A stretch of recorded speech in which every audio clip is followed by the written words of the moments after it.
Cabaton qui est dans l'axe droit de la défense. Alors attention à cette situation parce qu'il est là, Blanc avec ce retourné acrobatique. Peut-être Steve Elana, il a failli le toucher pour la première fois de cette partie. Sur Pagerie, l'ancien joueur de Clermont, Jonathan Mexique qui est à nouveau retrouvé. Peut-être qu'il va réussir à aligner un premier bon centre. L'appui dans la surface, c'est bien joué. Est-ce qu'il y avait une position de jeu? Il y a une frappe en tout cas.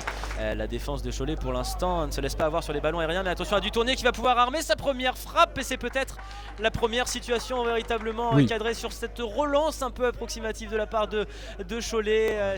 Il va y avoir quand même une situation. Ils se sont trouvés là du côté de Villefranche. Il va y avoir une opportunité avec cette frappe de Seydou Keita. Il va être arrêté.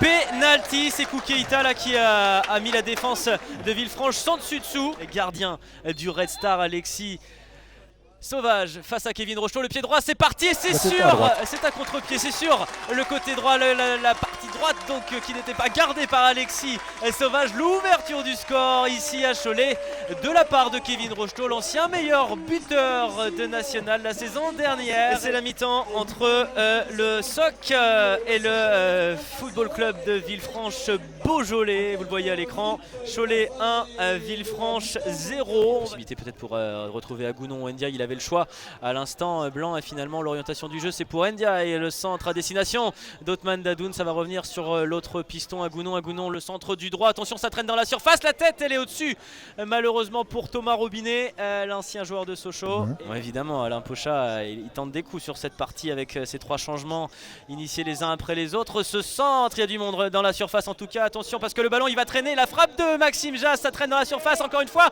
et ce ballon qui est touché. On trouve un petit peu d'espace là du côté de Villefranche avec cette frappe de Sergio, élégant de Steve Elana.